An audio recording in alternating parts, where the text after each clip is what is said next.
Hey guys, it's Jake here at Canadian Cutting Edge, and today we're going to take a look at 3 chef's knives. These are budget chef's knives, to be sure, and I haven't done any of these chef knife reviews for a couple of months, and I was wanting to do like one a month, and so this will be a triple video to catch up. I'll try not to make it too long. It won't be an in-depth review of any one of these. It's going to be more of a comparison and a little bit of an education kind of talk to help you perhaps get an idea of what to look for if you're wanting to buy a budget chef's knife. So that's what we're going to do. We've got a TUO, and I have reviewed TUO knives before, but this one's got 440A steel. We've got a KUMA, and I got turned onto this brand by Ricky. If you have following chef's knives on YouTube, there's a YouTuber out of California named Ricky who does all kinds of knife reviews, well, chef's knives, cooking knives, and he's got lots of different brands, and he's really, really good at hand sharpening, and he talks about stones and how to sharpen, which stones are good. I've learned a fair bit off of that guy, and one of the brands that he has talked about a few times is KUMA. So I went and got a KUMA knife, and I don't think he intended for me to get this KUMA knife, but we'll talk about that detail a little bit in a while. And this knife is a Jamie Oliver branded knife. And this knife we got as a promo at our local grocery store. We could collect points and then use those points to, get something. And the options were some cookware, some tableware, and some chef's knives and different kinds of knives. So this is what we got. So let's take a look at these. These are all on the budget end. Of course, this Jamie Oliver one cost more, but which one is the best? Well, we'll take a look at that, and I'll give you my opinion coming at you right now.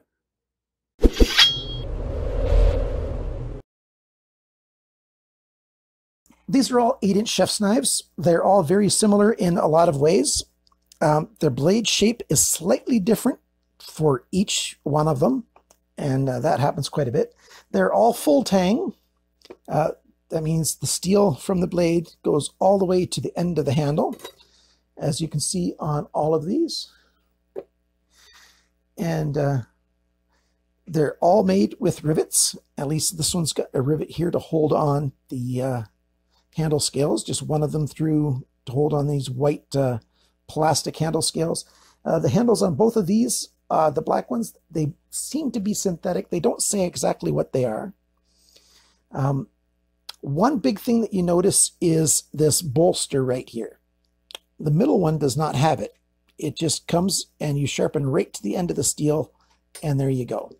And then you've got a bolster here and a bolster there. When you're looking for a chef's knife, and this is more of a 101 type video than it is a review of these, although I will do evaluation comments on them. When you're looking for a chef's knife, my personal opinion is you want something that doesn't end with a bolster right here. Now, they're going to promote this kind as being safer. And yes, technically it will be safer, because if you've got your hand in here, if you did go and stab this into something, your hand's going to come up here and it'll stop. It won't, like this one, come in here and slide over and then cut your finger. This one's, just almost looks like it's designed to have your hand slide up. Most chef's knives that have this kind of heel on it without the bolster are this kind of shape, whereas what I mean is the edge is straight up and down instead of on a 45-degree angle. So that helps protect it, but you do bump into a thin edge if that bolster isn't there. Now, why do I not like this bolster? Well, predominantly for reasons such as this knife right here. So let me get a piece of something straight. I thought I had something here, but now it's gone. Okay, I got a box, and that'll do the trick. So we're looking at the knife here, and hopefully you can see that space right there. You see the space right here? When the knife is going down on this cutting edge, there's light seen right here, which means if you're working on a cutting board, it's going to touch right here, and then whatever you're cutting will not get cut all the way through until here. So there's a section here where the knife does not go down all the way to the cutting board. So how do you remedy that? Well, you have to grind a lot of the steel away.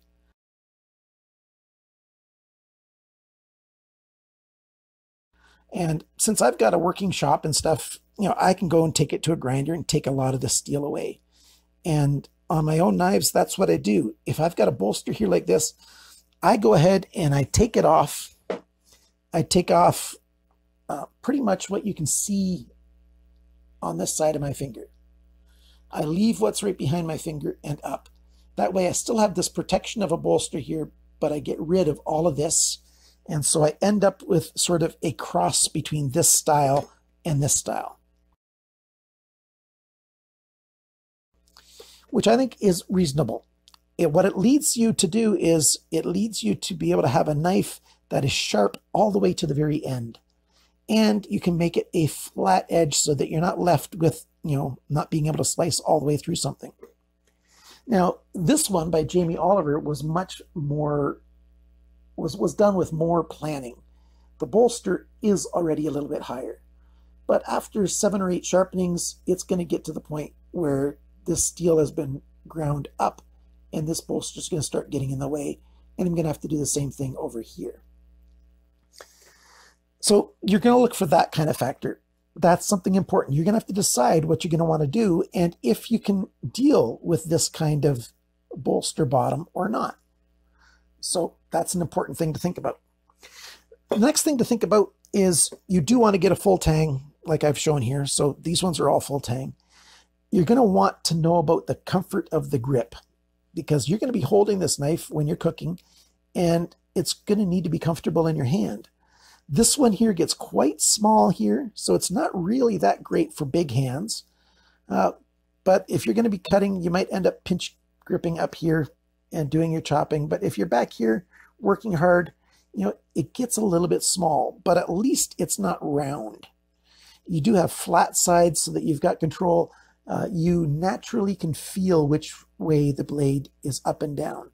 Sometimes with certain handles like this one, which gets kind of strange, it's got a horizontal shape at the tail end and a vertical shape at the head end. And so thankfully right here it's more flat than it is tall, which makes sure that you get a good grip on it. But it feels kind of weird to me. It's not very comfortable. So make sure you get something that's comfortable in your hands and something that's built solid. Now, also think about the weight. This Jamie Oliver knife is heavy. As you can see, if you look at these knives,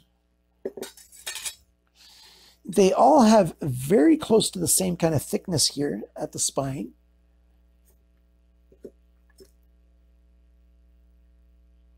And yet the weights are quite different one from the other. Now, let me put them on the screen like this, and I will put on the screen the weight. I'll try to line it up with these knives to tell you what the weights of these 3 knives is. This knife is thick all the way along. It's heavy. That can be a good thing if you're cutting through a lot of heavy stuff. Let's say you're mostly going to be using the knife for meat. You want a heavier knife for that because it's harder to cut through meat than it is to, say, cut through lettuce or celery. Harder to cut through a carrot. So if you're just using an all-purpose kind of knife, then you're going to want, if you're going to do all-purpose kind of cutting, you want sort of just a comfortable middle weight. You don't want something too terribly light. You don't want something too heavy either. So that's something you're going to have to work out for yourself. I find that this KUMA is too light and this Jamie Oliver is too heavy, and this one is just about right.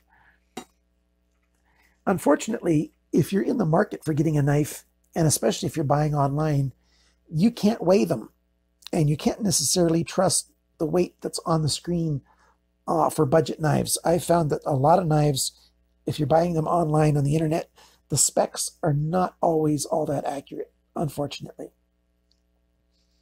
So there's that. You have to think about the blade shape. This blade's got very little belly. This blade's got a little bit more belly. and this blade's got the most belly. Now that's going to be impacting how you cut. So let's pretend this is your cutting board and that's the surface that you're cutting on.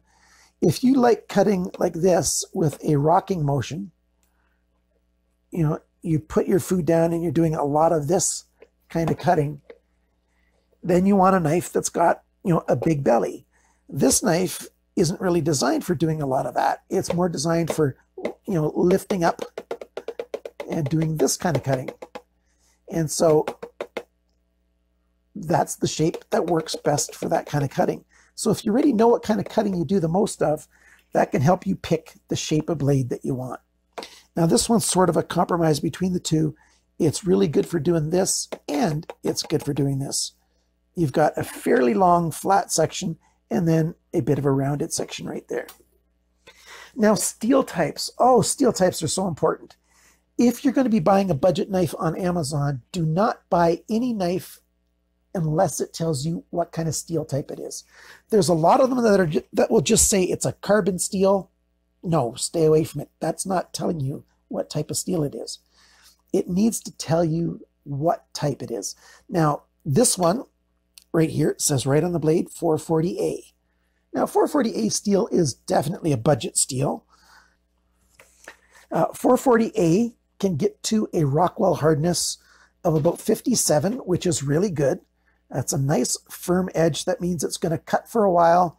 It doesn't tell you everything about edge retention, but a 57 Rockwell hardness is quite good. Now this KUMA here, it's 3CR13 MOV. Well, they don't say MOV for this one, it's just 3CR13. It's a whole lot softer. It's between 52 and 55 Rockwell hardness. So it's probably, between 53 and 54. And that's quite soft. That's usually what you want to look for in a hatchet or an axe, because you're slamming it into wood and it's getting a hard impact and it needs that kind of durability of abuse. But a chef's knife, you don't want something that soft, in my opinion. And so 3CR13 just isn't a great steel for a chef's knife. It'll sharpen really easy, but it'll also start to get dull quite easily as well. This knife here, it says German steel X50CR MOV V15. That's a big complex name to say that this is the German steel 4116. Now 4116 has a Rockwell hardness of between 54 and 56, so it's not quite as hard as 440A, but it's a more durable steel. This specific steel, if you're looking for that number, or 4116, is a very stain resistant steel, which means it's rust resistant, more so than a lot of others. So if you tend to leave your knives laying around on a wet counter or something, 4116 or X50CR MOV 15 is a good choice for that kind of situation. It's got a hard enough cutting edge that it's going to be somewhat durable, but it's the rust resistance that's a really good choice for that knife. So that gives you a lot of different information that's not super helpful, but it's okay. Well, I guess it's as helpful as it. If you ask me questions, I'll try to answer them, but hopefully that does help you. Now, one thing you might notice on this knife, my wife used for a while, and there you go, you can see it already. Just take a look down this lifeline here. I'm going to try to line up. There's a bit of a chip. I'm going to try to line it up with that, if we can see it. There you go. See that chip as I move it back and forth? There's a tiny little chip of steel out right there.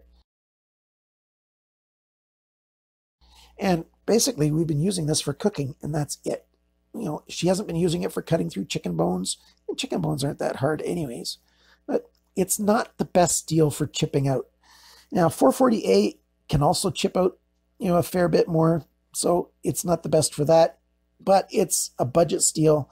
So of these three, if I was to say these are my three choices,